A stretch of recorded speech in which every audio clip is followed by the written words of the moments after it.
जय माता की मित्रों। अब बात करते हैं चंद्रमा के कारक तत्व की। चंद्रमा और सूर्य प्रत्यक्ष दर्शन जिन ग्रहों का या देवों का हम लोग करते हैं पृथ्वी पे बैठ के, जिसके लिए हम लोगों को न कोई दूरबीन या न कोई और यंत्र की जरूरत हो, न कोई दिव्य दृष्टि की जरूरत हो, केवल दृष्टि होने मात्र से हम लोग इन दोनों का दर्शन कर सकते हैं। रात्रिबली चंद्रमा को बताया गया। प्रत्येक वनस्पति, जितनी भी वनस्पतियां पृथ्वी पे होती है, उन सब का कारक चंद्रमा को ही बताया गया है। मानसिक पीड़ा या मानसिक दुर्बलता या फिर मानसिक दृढ़ता, दोनों का ही कारक चंद्रमा है। आप देखिए, जितनी भी मन स्थिति जिनकी बहुत ज़्यादा सुदृढ़ होती है, किसी भी तकलीफ में वो लोग मन को डिगाते नहीं है या किसी भी लालच में मन को डोलने नहीं देते हैं, उनका चंद्रमा बहुत ज़्यादा सॉलिड होता है। और जिनका चंद्रमा सॉलिड होता है या योग कारक या प्रभावशाली, कुछ भी बोल सकते हो आप, तो वो लोग हर परिस्थिति से मुकाबला करने में सक्षम होते हैं। आज जो स्थिति हम लोग अपने समाज की या कुटुंब परिवार की या देश की या विदेशों में भी जो देख रहे हैं, चाहे वो उत्पात हो, चाहे एक दूसरे के प्रति दुर्भावना हो या एक दूसरे पे अविश्वास की भावना हो, ये इंसानों की नहीं, देशों की भी आपस में, क्योंकि देशों के सर्वे सर्वा भी इंसान ही हैं। तो उन सब का कारण बहुत कुछ चंद्रमा पे डिपेंड है। चंद्रमा आपके शरीर में रक्त का भी कारक है। उसका कारण यह है कि जैसे शनि एक राशि पे 2.5 वर्ष तक स्टे करता है और वो ही चंद्रमा एक राशि को 2.5 दिन में पार कर देता है। तो सबसे तेज गति चंद्रमा को दी गई है ज्योतिष शास्त्र में। और शरीर में सबसे तेज गति हम लोगों के रक्त की होती है, रुधिर की होती है। इसलिए चंद्रमा को रक्त का कारक बताया गया। चंद्रमा पीड़ित अगर किसी जातक का है तो उसकी मन स्थिति दुर्बल होती है। उसी का नतीजा है कि सब कुछ होते हुए भी आगे बढ़ना मुश्किल हो जाता है। कि चंद्रमा या बाकी ग्रह सपोर्ट भी कर रहे हैं, संपन्न परिवार में भी पैदा हो गया, सब परिवार के सब सदस्यों का साथ भी मिल रहा है, पैसे की कमी नहीं है, फिर भी उन्नति नहीं कर रहा है। उसका कारण आप देखिएगा, कहीं न कहीं चंद्रमा पे क्रूर ग्रहों की दृष्टि होगी या युति होगी। चतुर्थ स्थान कुंडली में चंद्रमा को दिया गया है। चंद्रमा आपके हृदय का कारक भी है और माता का कारक भी, और माता जैसी स्त्रियों का कारक भी चंद्रमा है। चंद्रमा से मिर्गी के दौरे भी होते हैं, ये रोग भी चंद्रमा की ही देन है। रक्त की कमी, ये भी चंद्रमा की देन है, क्योंकि जब चंद्रमा दूषित होगा तो ये सब रोग भी आपके शरीर में होंगे ही होंगे, उनको रोकना बहुत मुश्किल है। हाँ, ये अलग बात है, आप चंद्रमा को अगर स्ट्रोंग करो, चंद्रमा से कनेक्टेड जो चीज़ें आपको, चाहे आयुर्वेद शास्त्र के हिसाब से देख लो, कोई ज़माने में जब आयुर्वेद अपनी चरम उपरोक्त अच्छी पोजीशन में था, उस समय के आयुर्वेद आचार्य, उनको ज्योतिष की शिक्षा भी दी जाती थी। आपको यकीन नहीं आएगा, शायद हो सकता है, या हो सकता है आप में से बहुतों ने सुना हो या देखा हो। हम लोग गांव में एक वैद्य जी थे। जब कोई आदमी या कोई इंसान कोई बीमारी के लिए या पहली बार जब उनके पास जाता था, जो कंटिन्यू उनसे दवाई ले रहा है कोई बीमारी की, तो उनके लिए कोई उनको विशेष नहीं था, वो मतलब देते थे। लेकिन जो कोई पहली बार जाता था या साल 6 महीने में कभी जाता था, तो वो जाते ही बहुत बार तो दवाई देते थे और बहुत बार बोलते थे कल या परसों आना, या तुम शाम को आना। जब हम लोग थोड़े बड़े हुए तो एक बार पूछ लिया कि दादाजी आप ऐसा क्यों बोलते हैं? बोले बेटा, जब आप उस समय जब वो आया था उस समय राहु काल था और चंद्रमा भी अच्छा नहीं था, इसलिए मैंने उसको मना किया कल आना, क्योंकि मैं जो दवा उसको दूंगा वो अच्छे योग और अच्छे मुहूर्त में देने से वो जल्दी ठीक हो जाएगा। अब बताइए आज क्या हो रहा है? बहुत सी बातें हैं चंद्रमा के विषय में कि हम लोग बीमार होते हैं, डॉक्टर के पास जाते हैं, रोग ठीक नहीं होता है, दवाइयाँ लेते हैं, 3-4 दिन एक डॉक्टर की ली, उससे ठीक नहीं हुआ, फिर दूसरे डॉक्टर के पास गए, उसने प्रेस्क्राइब किया, सेम वैसे ही सोल्ट की दूसरी टेबलेटें दे दी, नाम चेंज हो गया, खाली सोल्ट वही है, लेकिन उसकी एक डोज लेने के साथ साथ हम लोग ठीक हो जाते हैं।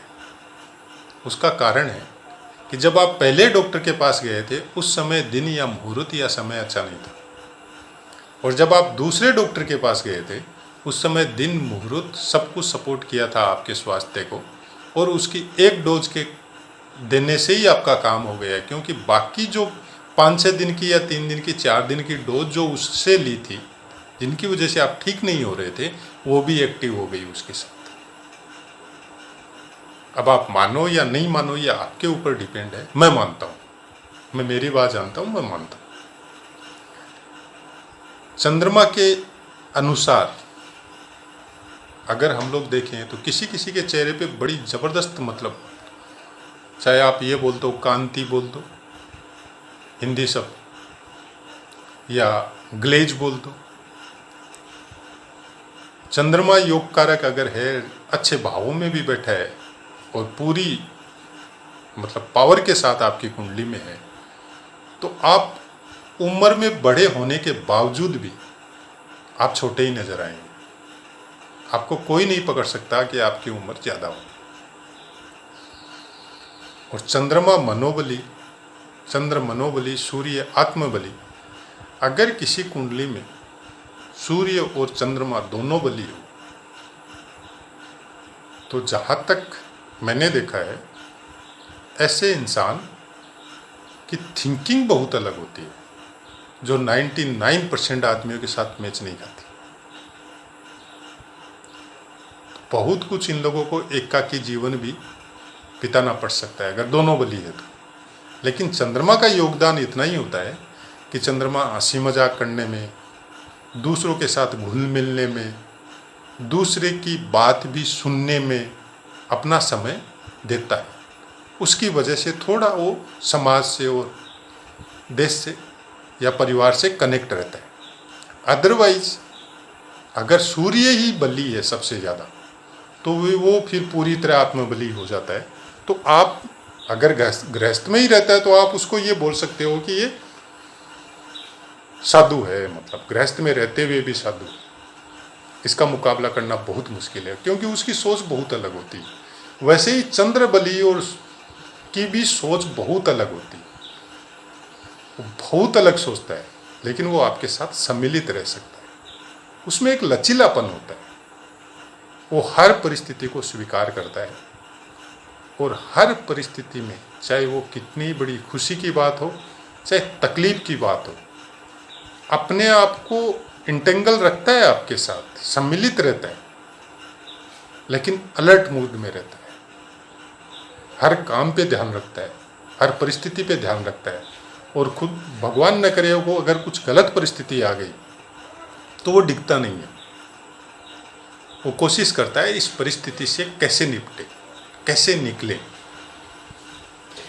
ऐसे जब तक समाज में या परिवार में एक अच्छी पोस्ट, जिनको आप बोल सकते हैं कि सब इनकी इज्जत करते हैं या सब इनसे राय मशविरा करते हैं या सब इनको भाव देते हैं, उसका कारण यही होता है कि परिवार में भी आपने देखा होगा कि आपके पड़ोस में कोई बच्चा है, कोई बात हो तो आप वो बच्चे से पूछते हैं, अपने बच्चों से नहीं पूछते हैं। उसका कारण यही होता है कि उस बच्चे का चंद्र बहुत ज़्यादा बलवान होगा या सूर्य बलवान होगा। तो जैसी जिसकी क्षमता होती है वो उसी हिसाब से सामने वाले को पहचानता है। अगर आपकी क्षमता वैसी नहीं है तो फिर आप ईर्ष्या करेंगे या द्वेष करेंगे। और अगर वैसी है, अगर समझने की पावर दी है आपको भगवान ने, या आपके ग्रह गुरु या बुध अच्छी श्रेणी में बैठे हुए हैं, तो आपके अंदर वो पावर है कि सामने वाला कैसा है आप उसको पहचान सकते हैं। तो उसी अनुसार उससे कार्य भी करवा सकते हैं, उसी अनुसार उससे उनके किए हुए कामों की आप प्रशंसा भी करते हैं। और ऐसे ही करते करते चंद्र बलि वाला इंसान दिन पर दिन प्रोग्रेस करते जाते हैं। चंद्रमा अगर वर्गों में भी उत्तम हो, षड्बल में भी उत्तम हो, और किसी भी ग्रह की अगर अच्छे ग्रह की महादशा चल रही है तब तो कोई बात ही नहीं है। लेकिन अगर खराब भाव के ग्रह की भी अगर महादशा चल रही है तो भी चंद्रमा डिगने नहीं देगा आपको। मतलब चंद्रमा आपकी डेली इनकम है, वो नहीं रुकेगी, वो चलती रहेगी। तो उस समय से आप धीरे धीरे आप परेशान होंगे, मानसिक थकावट भी होगी, हो सकता है शारीरिक कामों की वजह से परेशान हो, लेकिन मन से डिगेंगे नहीं। पढ़ेंगे, गिरेंगे, फिर खड़े होंगे। ये चंद्रमा की विशेषता है। चंद्र बली इंसान गिर के गिरा हुआ नहीं रहता है, वो खड़ा हो जाता है। और सूर्य बली इंसान गिरता ही नहीं है जल्दी से, क्योंकि वो अपने आप को गिरा हुआ कोई परिस्थिति में स्वीकार ही नहीं करता है। उसमें आप ये बोल लो बल की मात्रा या आत्मबल की मात्रा इतनी जबरदस्त होती है कि उसको किसी भी परिस्थिति में रखो, वो अपने आप को गिरा हुआ महसूस नहीं करता है। वो अपने आप में मस्त रहता है। लेकिन चंद्रबली इंसान महसूस करता है कि मेरी तकलीफ चल रही है, लेकिन वो फिर खड़ा होने का बंदोबस्त करने में लग जाता है कि मैं कैसे खड़ा होऊंगा।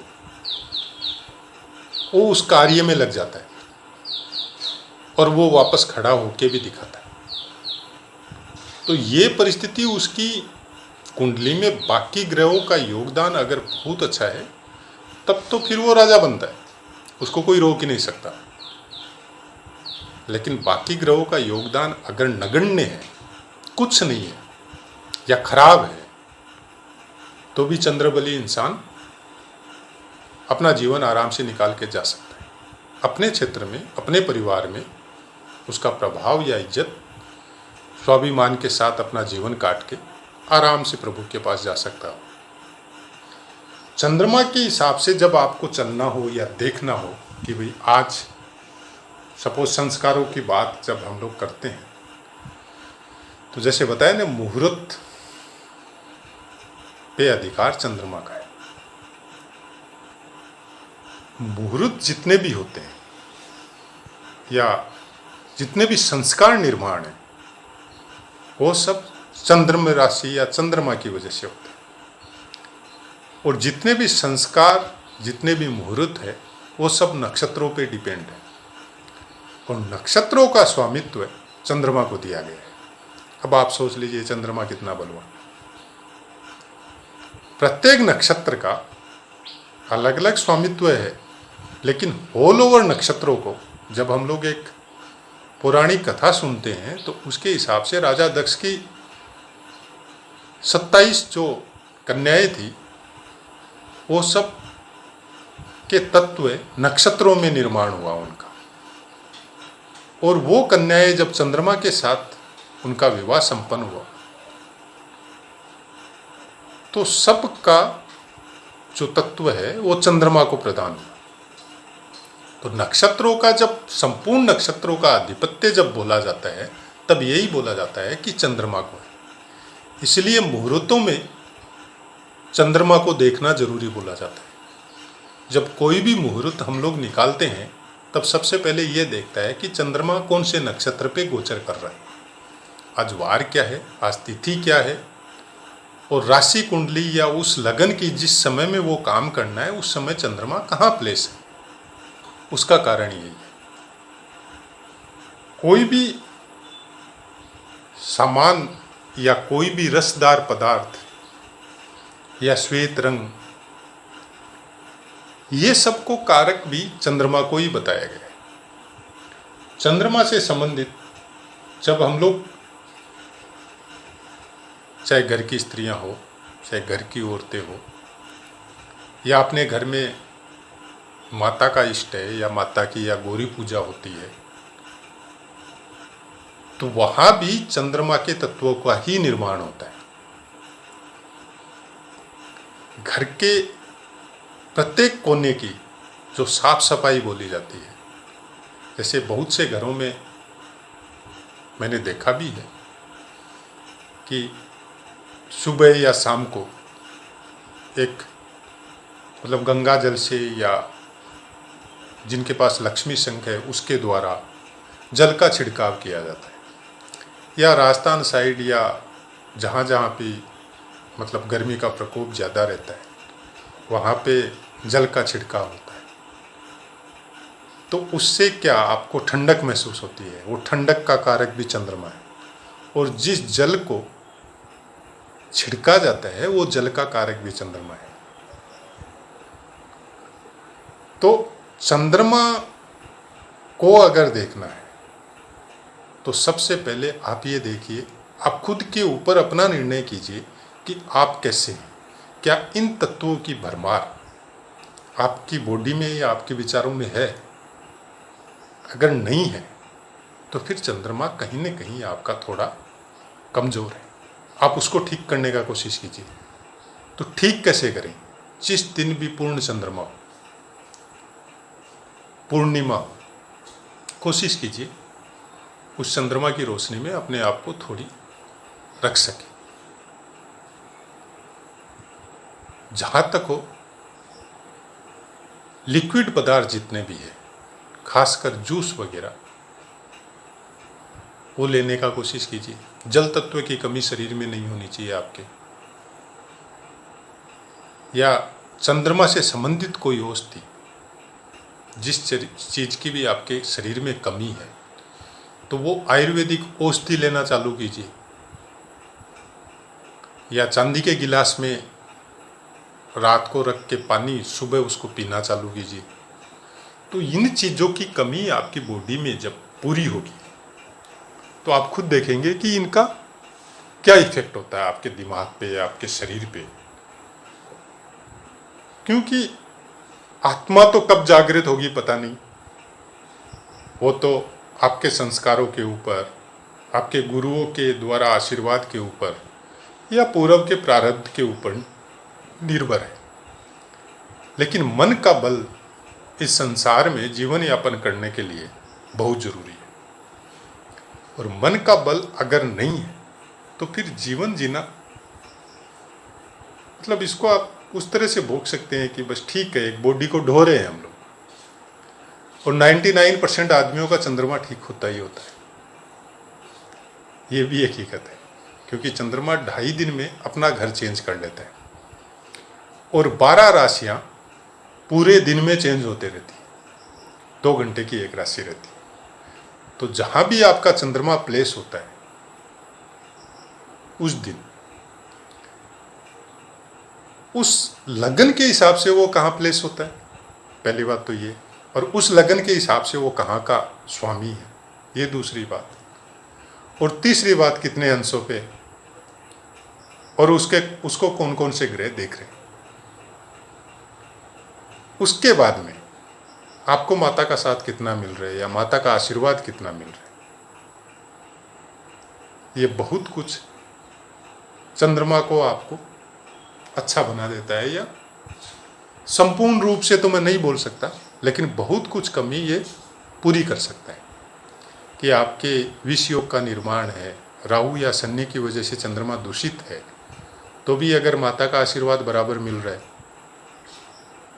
माता से आप विशेष लगाव रखते हैं, उसकी हर बात मानते हैं, तो वो कमी पूरी होते जाती है।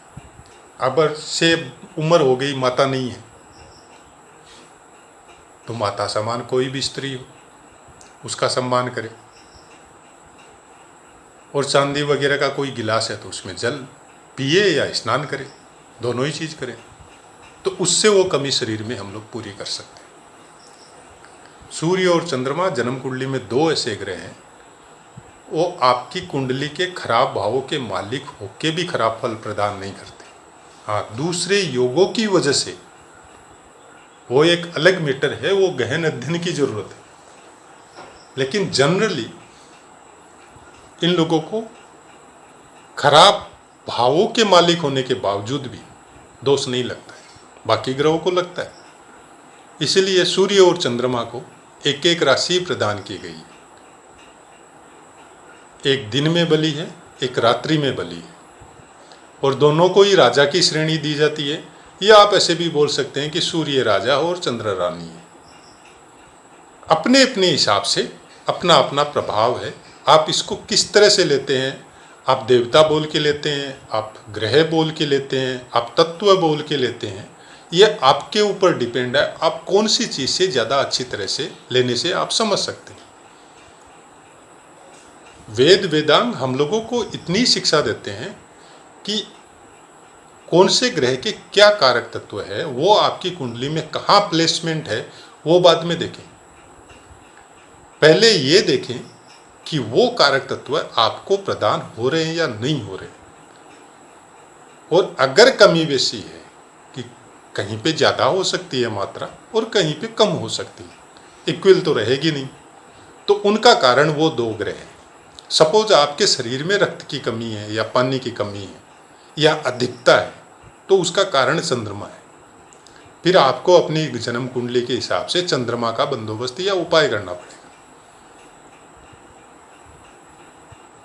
सर्दी बुखार एनी टाइम रहता है आपको, या सर्दी जुकाम एनी टाइम रहता है, तो उसका कारण चंद्रमा है। तो बाकी कोई दवाई देने के साथ साथ आपको उस ग्रह का उपाय भी करना पड़ेगा। तो कुंडली देखो, सब ग्रहों को देखो, लेकिन उसके कारक तत्व जो जितने भी है कारक तत्व है, या उससे संबंधित जो चीज़ें या जो वस्तुएं बताई गई है, उनको पहले ध्यान करना हम लोगों को बहुत ज़रूरी है। अगर आपकी डेली की इनकम नहीं है, अगर आपके पास इनकम कभी आती है कभी नहीं आती है, कभी महीने 2 महीने तक नहीं आती है, तो कभी आती है 10-5 दिन आती है फिर बंद हो जाती है, तो कहीं ना कहीं आपका चंद्रमा का प्रॉब्लम है।